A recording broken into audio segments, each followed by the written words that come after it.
I wanted to talk real quick about, again, the hypocrisy that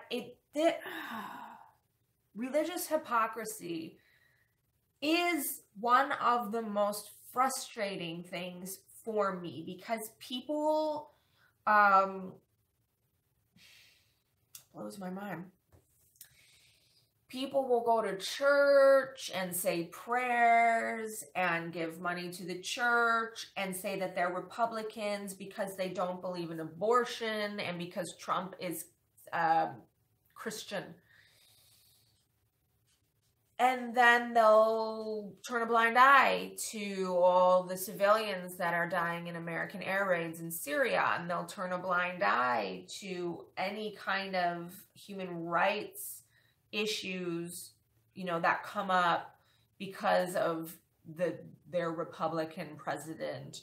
And so are they turning a blind eye to, what?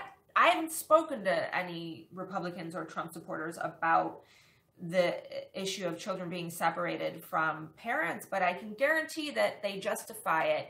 And I really enjoyed finding out that the Pope had come out and spoken out against human rights violations and immigration and refugees. So how are you? It's just selective, right? I'm going to believe in this part of religion, but I'm not going to believe in this. Well, I'm a Christian. I don't believe in abortion, but the Pope just said that we're supposed to love and support and be caring and take care of and accept immigrants. I'm just going to listen to Trump on this one. So Pope Francis urged political leaders on Monday to defend migrants, saying their safety should take precedence over national security concerns and that they should not be subject to collective deportations. Right there, he straight out said that the safety of migrants should take precedence over national security concerns. That was a very strong and straight message to Trump. He said solidarity must be concretely expressed at every stage of the migratory experience, from departure through journey to arrival and return. Broader options for migrants and refugees to enter destination countries safely and legally. Human rights and dignity of all migrants has to be respected regardless of their legal status. The principle of the centrality of the human person obliges us to always prioritize personal safety over national security. That is what that is what the Pope said. So, Christians who support Trump, do you support what he's doing in regards to separating parents from children, in regards to building a wall and keeping people out who are traveling here from countries where their daughters are being raped, their wives are being raped, their children are being abducted and being forced to be a part of the drug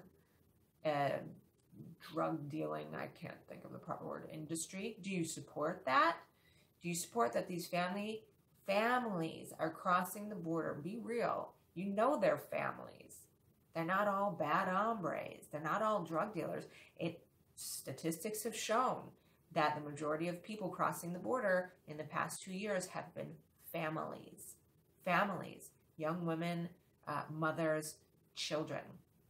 Do you want that wall so that they can't make it here to safety? Do you support what the Pope has just said? Or do you support Trump? And let me tell you what Trump said. And you tell me, as a Christian Republican, whose word are you going to value? The Pope or Trump's? So this is what Trump said. If you're weak, you're pathetically weak. Your country is going to be overrun with people. By scoffing that some equate his being strong to having no heart, he added, I'd rather be strong.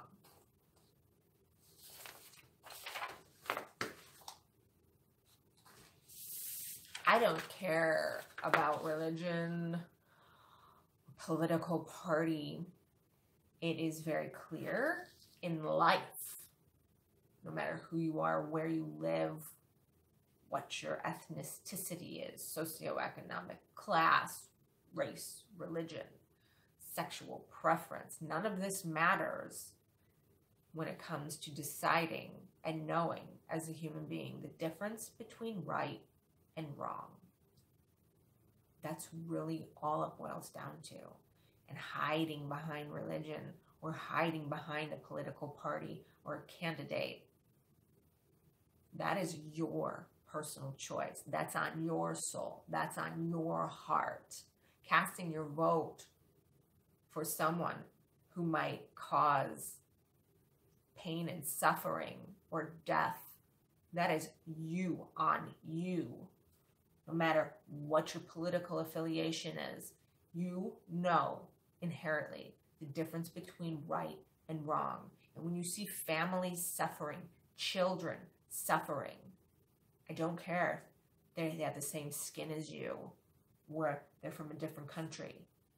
You would turn your back on them? Is that what we're put here on the planet to do? To say this country belongs to us and not to anyone else? I'm here to live and die in the safety of the suburbs, take care of my children and my children only, and at the end of the day, when I leave this earth, at least I can say I protected my children? Yeah, I turn my back on the rest of humanity? That's essentially what people are doing. You know the difference between right and wrong, and you are a part of suffering if you support a politician who causes suffering to people, if you support policies that cause suffering to people, if you speak words that support the suffering of other people. You could be talking in your living room. You can be talking to the person at Wegmans, whatever your supermarket is. If you're speaking against other people, if your view on immigration policies is that those people should stay there in that country and potentially die and suffer with their children, that's serious. And that's you as a human being being cruel.